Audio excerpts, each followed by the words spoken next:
Good afternoon, everyone. This is my first video for what will hopefully not be a terribly necessary channel, but I'm afraid might end up being anyway. Um, for those of you who don't know me, my name is Elijah Perry. I am a amateur historian, an English teacher, a storyteller, and a lifelong student of essentially people. And what this channel is going to be about is about discussing the way that propaganda influences our modern society. And it's going to be about, in particular, the way that propaganda works.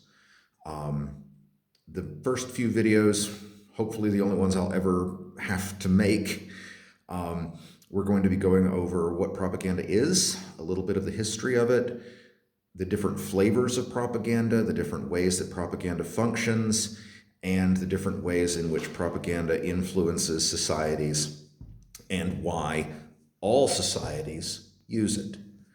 Now, I imagine that most of you who are seeing this right now already know me, but on the off chance that this does become a little bit more widely known, by way of introduction, I am a father of two.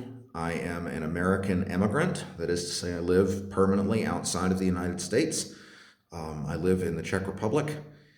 And I am a dual bachelor in history and anthropology.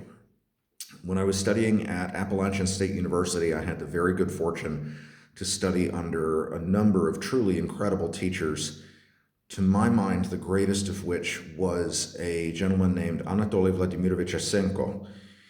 And Dr. Asenko completely changed my relationship with history, which I already loved, with storytelling, which was something I was already fairly good at, and with my understanding of the world. Because, as his name might suggest, Dr. Asenko was not born in the United States. He was an immigrant to the United States from the Russian Federation, who had grown up in the Soviet Union and who had been actually a professor of history at North Ossetia State University in Vladikavkaz.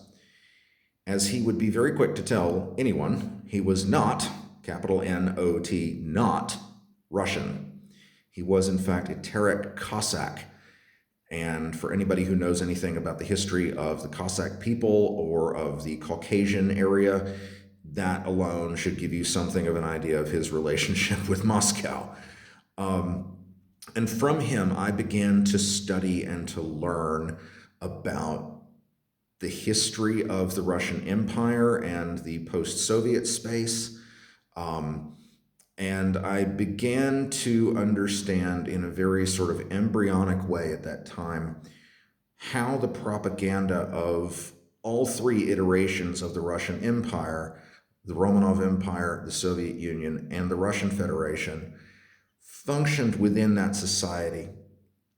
And unfortunately, I did not yet understand, I don't think anybody really yet understood, the extent to which that propaganda had begun to move into the West in a really serious way.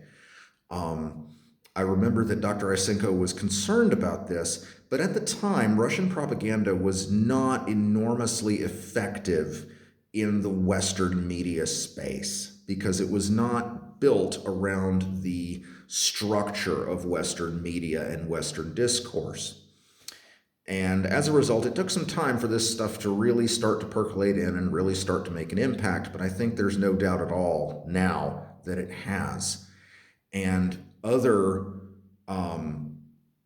shall we say, adversarial actors throughout the world have begun to pick up on the Russian way of doing propaganda. And some of these actors are doing propaganda against each other, but all of them are directing efforts of that kind at the liberal democracies and constitutional republics of the Western world. We'll get into a little bit of the history of why that is, because that's a sort of Russian idée fixe that goes back, 300 years. That goes all the way back to Peter the Great, maybe even earlier. But the primary purpose of this channel is going to be discussing, as I say, what propaganda is, how it works psychologically, politically, and socially, and hopefully giving you, my friends and maybe future actual viewers, a little bit more information about how to spot it and how to counteract it in your own lives. Because one of the realities of the world is that propaganda is all around us, all the time, everywhere. We swim in it. It is our natural environment. And it's something that has been part of our natural environment for at least as long as we have been writing things down. Sumerian cuneiform tablets have examples of propaganda. Bas-reliefs carved into the walls of Neo-Assyrian cities have examples of propaganda. It's everywhere. And not all propaganda is bad, but you have to recognize what it is in order to make that decision for yourself.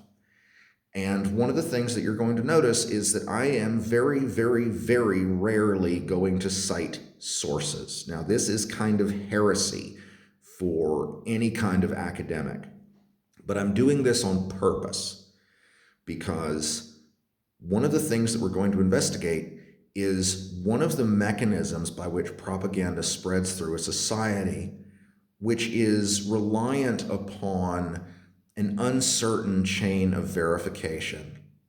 And I want everybody who watches my videos and hears what I'm saying to verify these things for themselves. I want you to chase these pieces of information down, not just accept it from me because I have a university degree and I cited a source. Because as we'll discuss in one of the later videos, sometimes those sources can actually be damaging to your understanding of what's going on if the chain of citation is not strong. And if the original information that this idea you have is based on is an error or a lie or outdated.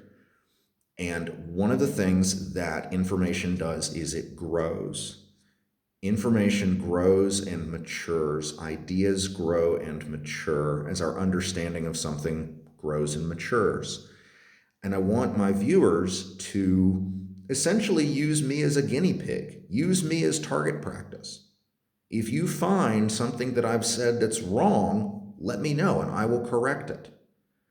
On the very first day of one of my more advanced classes with Dr. Isenko, in which we began to study his theory of the construction of ethnicity, the social construction of ethnicity, and the sources and the causes of ethnic conflict, he told us very bluntly at the beginning of class that if one of us found a new way to prove his theory correct, we would get a B for the class. That would be it. No final, no papers, no homework, just a B. If we found a way to disprove his theories, we would immediately get an A. And at that point, whoever did that would be next in line for a graduate assistantship should they choose to pursue a master's or PhD program in history. I did not manage either of those things.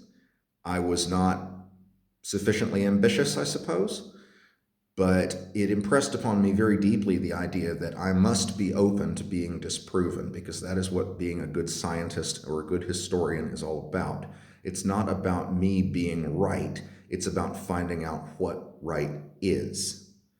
And I want everybody who watches this to bear that very carefully in mind, because we're going to be discussing the ideas of what is right, what is wrong, what is truth, and what is reality, because these are the fields that propaganda works in. Now, having said that, a very important question is probably percolating up through several people's brains, which is why the hell should I believe this random scruffy-looking dude in a shirt filmed on a cell phone? Who is this guy? Well, for those of you who don't know me, I am 42, almost 43 years old. I grew up in the United States.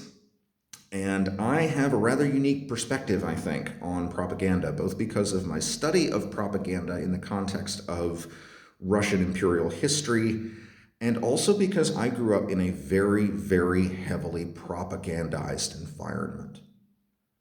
My childhood was an abusive one. My father was a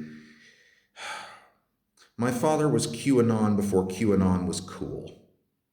All the stuff you've heard about, if you have heard about these things, about politicians drinking the blood of babies and vast international conspiracies centered around adrenochrome harvesting, mimetic programming, things like that. He was talking about these things no later than 1996. He was the guy who was a bit too radical even for the militia movement at the time, literally. And I grew up in an environment where this sort of stuff was treated as truth, and truth was changeable. I have likened my childhood to growing up in the Soviet Union in, say, 1950, because just as under Stalin, the rules changed. You didn't know that the rules had changed until you were punished for it. The punishment was ferocious, and one of the first most important rules was that whatever Comrade Stalin says is true, even if it is diametrically opposed to what he said yesterday. Yesterday, this was true. Today, this is true. And you better learn to roll with that punch. That was a very common experience in my childhood. I know what this is like from the inside, and I know what some of these stories that you may have encountered are. So, some of you are probably asking, why now? Well, the reason is very simple. I went to university in Appalachian State in Boone, North Carolina. At the time of this recording, about 3 weeks ago, a massive hurricane struck the United States. It hit the Big Bend area of Florida, turned west, and moved northwards up essentially the spine of the Appalachian Mountains through Georgia, South Carolina, North Carolina, Western Virginia, Kentucky, and Tennessee. It is a disaster of proportions that this part of the world has simply never seen in recorded history. There has never been anything like these floods and this damage in the southwestern Appalachian Mountains. For my European viewers, we're talking about the total track of the hurricane itself as a piece of territory about the size of the Czech Republic plus Slovakia plus a piece of Hungary. Within that, there is a chunk of land either side of the size of Switzerland in which the roads effectively have ceased to exist. Electric power is slowly coming back online, but there are places in that area that will not get power back until the spring at the earliest. There are places within that area that will not get drinkable water back until the spring at the earliest. Some roads may be years in being repaired. This storm is going to completely rewrite the history of the Southern Appalachian Mountains. And I would not be surprised at all if 500 to 1,000 people are dead, but that number can never be fully confirmed. And I'm doing this because Hurricane Helene has emerged as essentially a perfect laboratory specimen of the way that modern propaganda works, particularly propaganda from malevolent actors outside of the West. The biggest mover here is Russia. Russia has put enormous amounts of energy, intelligence, money, and manpower into creating this effect. But they are not alone. Other authoritarian regimes have figured out that the Russian way of doing propaganda is extremely effective, and they are following suit, albeit with their own variations on the theme. But within the American media space, the most important malevolent actors in this regard, sort of in descending order, are the Russian Federation, the People's Republic of China, the Islamic Republic of Iran, and the Democratic People's Republic of Korea. You'll notice that these are all horrible, violent dictatorships, and that they are aiming these propagandistic efforts at the West. This is not a coincidence. This propaganda has been developed extensively over many, many years with the express intention of causing a social set of effects, which we'll be discussing in these videos. And I want people to have the psychological and informational tools that they need in order to be able to pick this stuff out and realize what's going on. Because one of the interesting things about this situation is that most of the West is not aware that this is even happening, much less the way that it is affecting their lives. And it is affecting lives right now.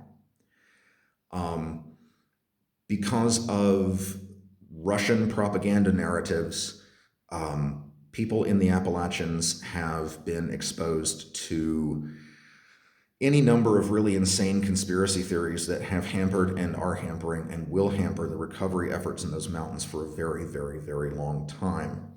There have been already several reports of violence associated with this propaganda, although as far as I know, and contrary to one of those propaganda narratives, no one has yet been killed.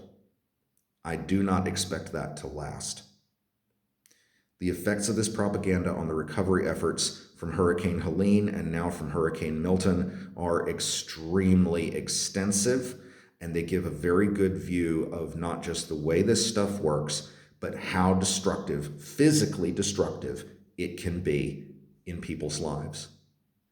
So that's what we're going to be doing. That's who I am. That's why you should listen, but why you should also check. Don't trust but verify. Just verify. See you soon.